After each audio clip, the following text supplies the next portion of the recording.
Yes, thank you, and thanks for letting me talk at this event. Yes, I will talk about a little bit about mechanizing in a proof assistant session types. I won't say much about how to do it. I think you should follow the next talk for that. But I will talk a little bit about projection. So this is a joint work with my PhD student, Dawit, who's been doing all the technical things, of course, and Jesper, who is an expert in COC, proof assistant. And yeah, this is based on an already published paper. And the whole idea started with this project called Mechanised. And the main goal of this project it's not completed, to basically mechanize the theories of multi-party session types in COC. And particularly the idea was to start from this paper, so the original paper and then the journal version of the multi-party session types. Okay, so focus exactly on that theory, and why we want to do that is, well, you should see next talk, why you should do these kind of things, but there was, for instance, realized before starting the project that in that paper there was like a missing rule in the semantics of local types. And actually, while we've been running the project, we also realized that there are lots of things lots of imprecise things that, and I think that this paper is one of the most detailed papers when it comes to proofs about multi-party session types, I think. And already there, despite there's lots of details, I think there's lots of small things that you overlook just because you pen and paper. The idea is to formalize the whole thing. Now we are actually working on this part here, which is basically formalizing the type system and proving subject reduction and session fidelity. But what I'm going to talk about today is about projection. And something that, nothing wrong there, but something that came out from the mechanization of the projection of global types came out just by doing the mechanization. We realized that we needed something was not in place. Nothing wrong, but we wanted to extend, let's say, the way the projection works. So let me talk a little bit. I assume everyone knows about what global types and projections are here, but basically a global type is, the idea is that you go from binary session types where you have only two ends in a session. This is what Peter was also talking about before. And what you want to make sure, what you can use session types for, you specify how a particular channel in a session is going to be used, right? Then you use duality, being careful with recursion, of course.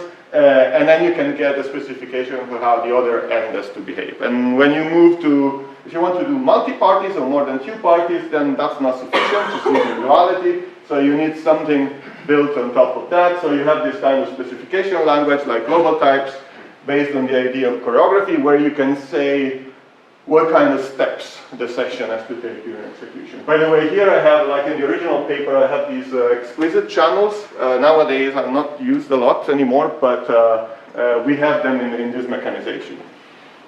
And basically what happens when you do projection is that you have a specification of how the session should behave given as a global type, and then what you want to do is you generate some local types which specify how each role in the session has to behave, right?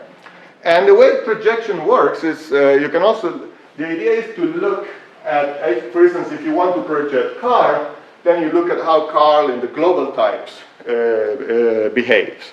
And the way you can also look at it is by erasing it. So you erase all the behavior of the other roles, and then you get that, for instance, car first has to make a choice and communicate it to someone else over K. And here is the projection, and then on one branch it will send a string on K prime, and the other branch it will send an int. Now the point is that when you have branching, and you look at Alice, Alice is not participating to this branch here, right? So in some sense, Alice has to be notified or if it has to behave differently on every branch. And what happens, at least in the original paper, is that there was a kind of easy restriction that said, well, when you do projection, if you want this projection to be defined, it must be the case that anyone who is not participating in the branching, like Alice here, behaves the same on both branches. So in this case, for instance, it's fine, because if you look at the projection of Alice, it's sending an integer over k double prime. This is fine.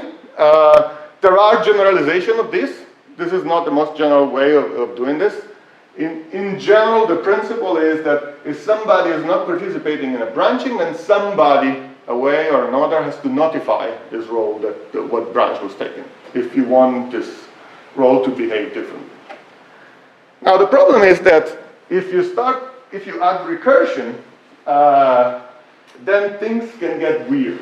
Okay, so let's look at this global type here. Then you have two recursion points, one on recursion variable t, the other one on recursion variable t prime. And you can see that the specification here says that Alice must send a string to Bob. Then there is another recursion point. Then Carl must make a selection with Dave, either go left and right. And then the funny thing here is that if he takes left, then you will bounce back here to the beginning. However, if you take right, Alice must send a string to Bob, and then you recur again, but up here.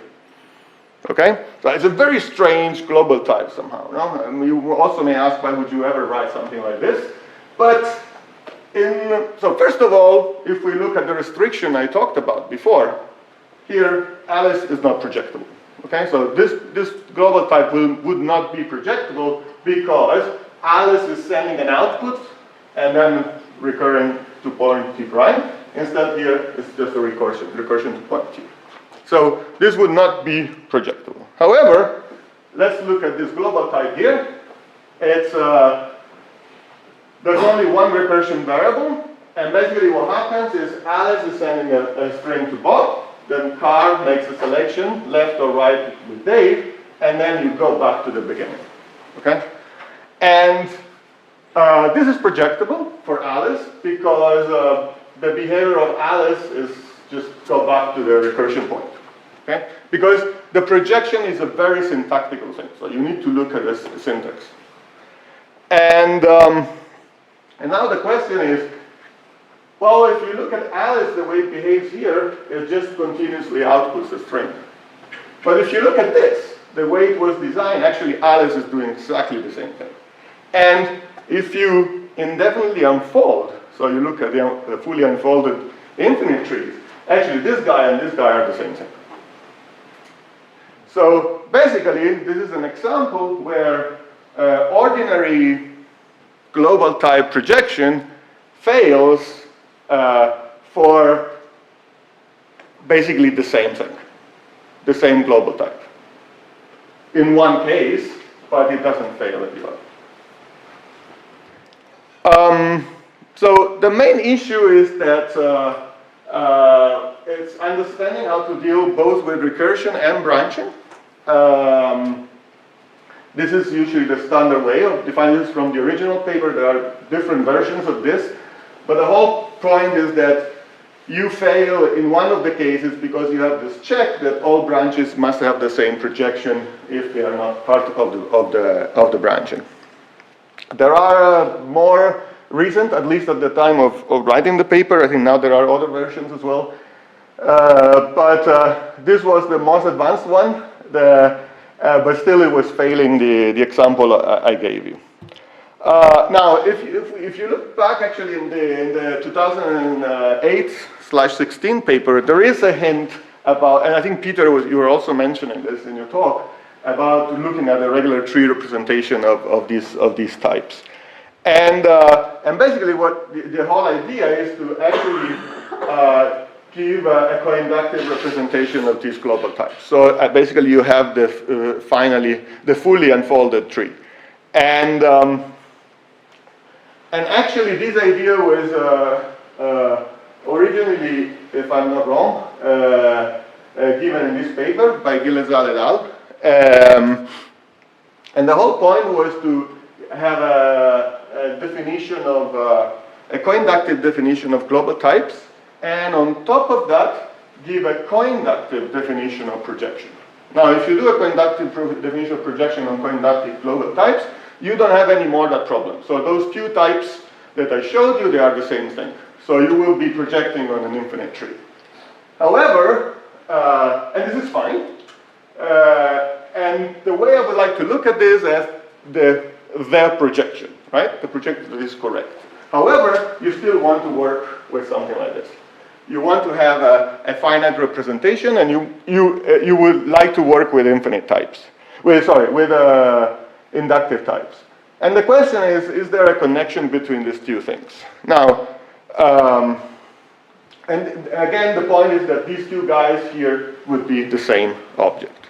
Now, this direction is already been done by David, Francisco, Lorenzo, and Nabucco. They have this paper where actually they mechanize in Coq all this setting here, and they take the standard projection that I've shown you, and they show that if you take an inductive global type with an inductive projection, they show that what you get here is something that makes sense also in this world here. However, the opposite direction does not work because of the example I showed you, for example. Because this projection that you have here is not complete, basically. And basically what we did in this paper, while Dawit was trying to mechanize it, he realized this and he tried to prove it, and then he succeeded, was to actually find a new definition of projection that is complete, and then proving that actually it corresponds to what you have here, to the coinductive world. Now, what was the problem again? If you remember, the problem was that you had to check branching, and when you have branching, and here I've just simplified. I turned Alice into A, Bob in B to B, and Carl, I think this is Dave, just for compactness. But the whole point is that you want to check when you always have the slight condition that when you project branching and you're projecting a row that is not branching, you want to check that they are the same. And in this case it was working, while if we look at the other case, it's not working, simply because this type here, whatever that is not the same as this one here. Well, the projection. And the point is that you're missing context. So if you look at this, basically the way projection works is local, in the sense that I'm projecting this particular subterm here, and I only want to check that the projection of these two guys is the same. However, I forget that this T is pointing back to the context, to something that I've already projected. And here, the trick of just unfolding doesn't work, because you will recursively end up into something like this anyway. So how can you do that? So a possible solution, which works, but it's kind of annoying, is that you define a context, right? So basically the context is what you have projected until you get to the projection of the branching, right? So when you get to this point, basically what you want to check is that the context applied to the projection of A here is somehow equivalent to the context applied to the projection of A on the other branch. And basically, if you do this, what it boils down to is to checking this recursive type equivalence, and we've seen that, we know how to do it. So that's a possibility. We have seen this also in the previous talk, so I won't go much into this. However, the annoying thing is if you do that, somehow you need to carry your behind the context of this projection. So the way that we do it instead is slightly different.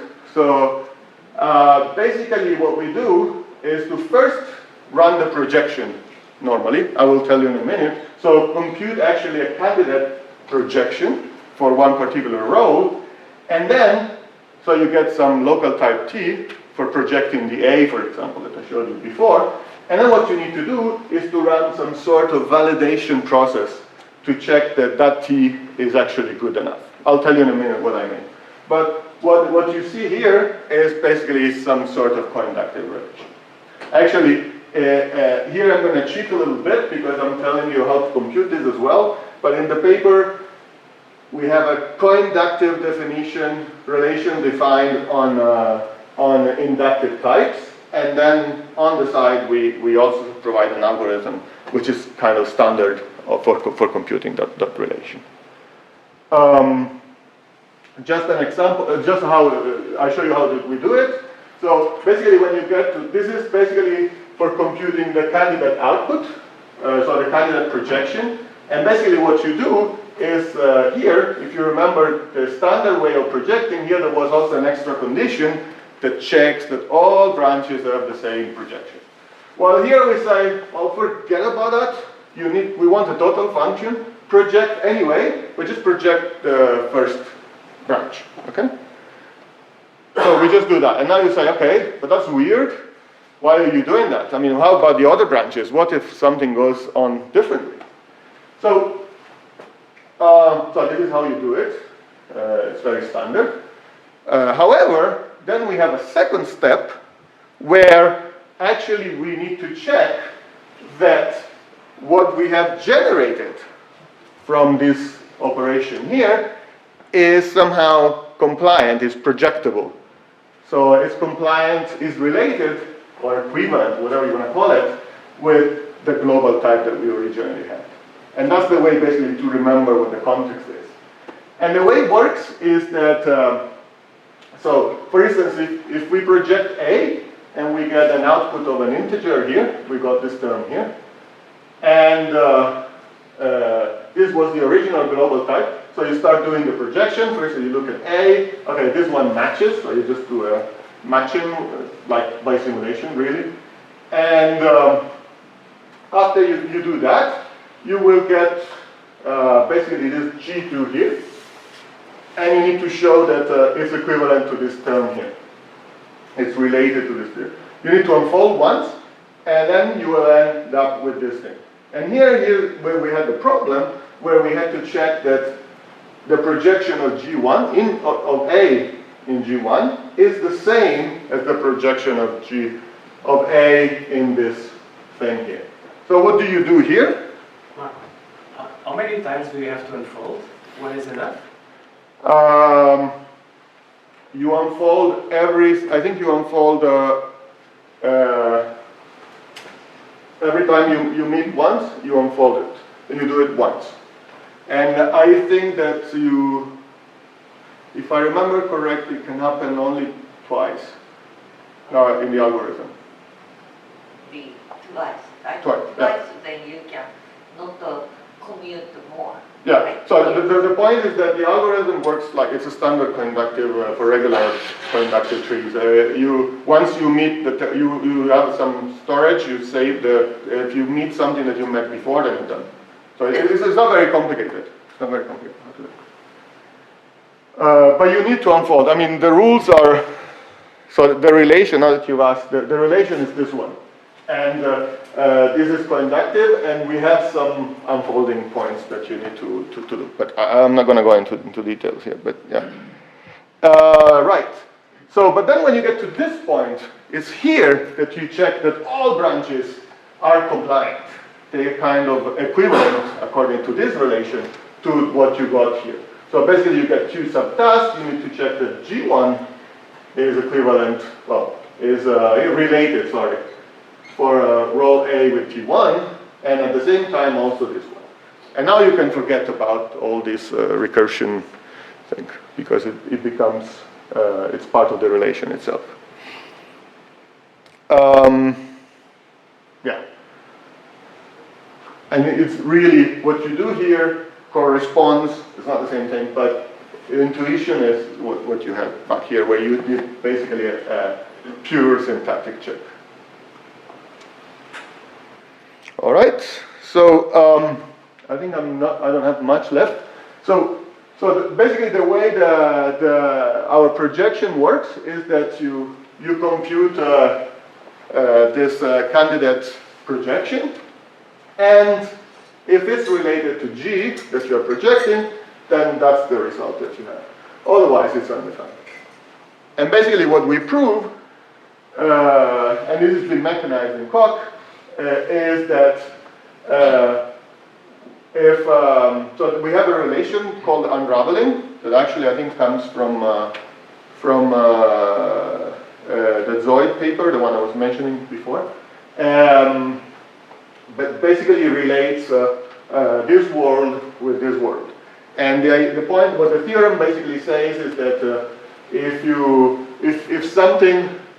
have some G, you have some G here, then there is some G corresponding to that here, the coinductive version of it, and you do the projection here, then that's corresponding to the projection you can also do. So it's basically equivalent. Yeah, here it's basically, if G is coinductively projected, then all inductive representation of G are inductive projection. So basically you have a sort of equivalence class, if you want, over these new terms that you have.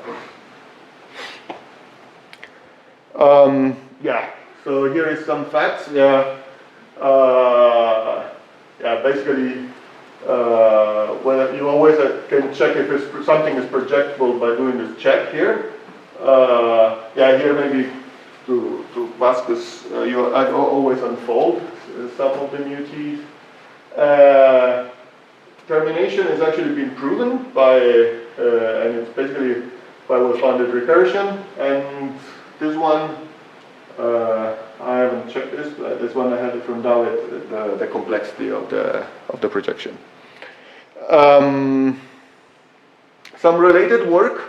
So there are many other mechanizations of projection. I think also not only for multi-party session types, but also for choreographic languages as well. But really what our mechanization at least, and also what came out of this, it comes from this paper here, from David and the others. There is, we didn't know about this, but there is a talk later by Felix. I've never met Felix. Hi Felix, nice to meet you. I heard this from Dawit. But there is this paper here where they actually have some similar results. I think I don't know, but I haven't had the time to check it, so I'm looking forward to listening to your talk. But you work with automata there. And but I think, as far as I understood, you have a more general also language, so and also more general projection that doesn't enforce that you behave basically the same up to recursion on every branch, but you can do other things.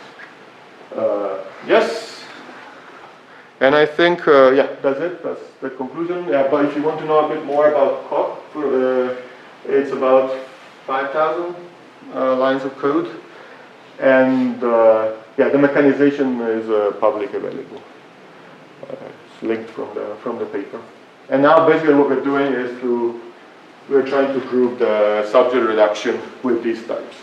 And then the special thing is that in the original paper there is this notion of linearity of global types.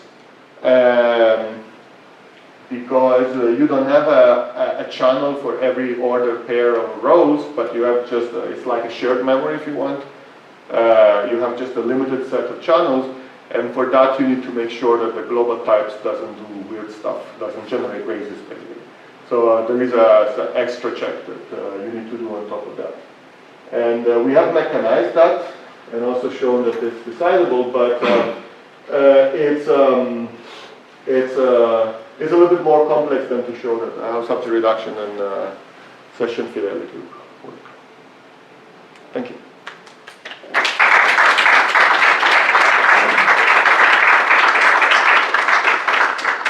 Thank you very much. We have time for questions, I think. Of course, I'm asking merging. Your method probably we can easily extend merging, right? So merging is basically the operation that allows you that allows different behaviors, right, on every branch. So my guess is, so the problem that I showed you is there even if you have merging. That one is really easy to show. Maybe not exactly with that example, but I don't think it's very difficult to come up. I think we have an example that shows that merging fails as well. Whether it's easy to mechanize and do that, I don't know, because we haven't tried. So I don't want to say yes, I think it's possible to do it, but the theory probably you can. Yeah, probably the theory is, but the idea is also to have the same result, you need to first find the projection. And using the same technique, I believe it works, but then you need to factor in this merging thing, and I don't know what happens there. We haven't thought about it. Hey, thanks for your talk. I only had little time to look into your paper, so I wondered, you motivated with this example that Alice doesn't know about the earlier choice by C and D, and then you converted it into another type where, because it actually you wouldn't need to know about this earlier branching. So, do I understand correctly that still with the, because you only project onto the first branch, you cannot support protocols where somebody else than the ones in the choice would learn later about the branch? Sure. So okay. The main assumption is that we focus on this projection here.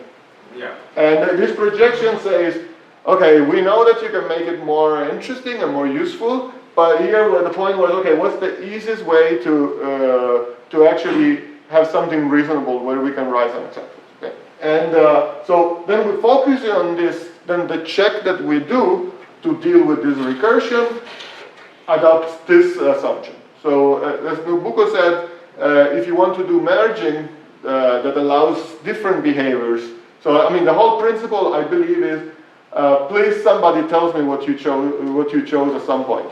If so, maybe it depends. Okay, but there are different generalization of this, right? So in that case, I don't know how to do it.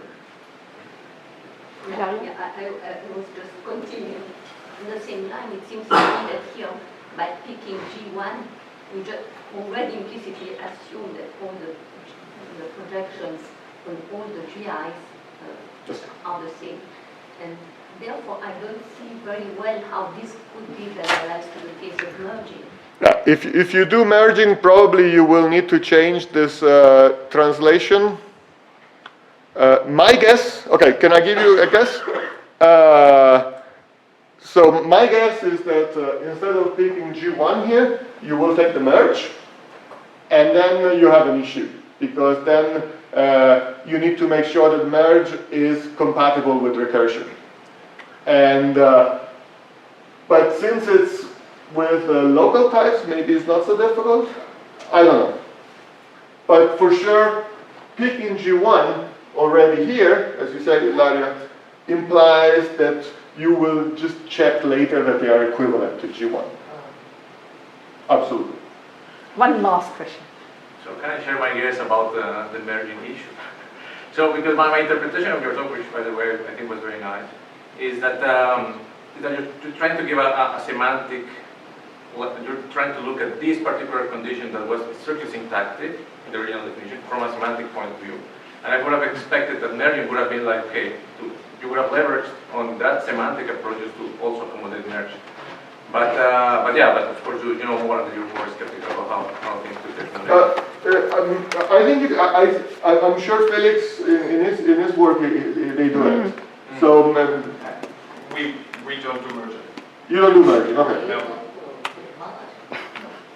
But it's future work. So. Okay, I you don't do merging, but you realize or flexible. We don't need it. That's kind of the point. Okay, let's thank the speaker. Thank you.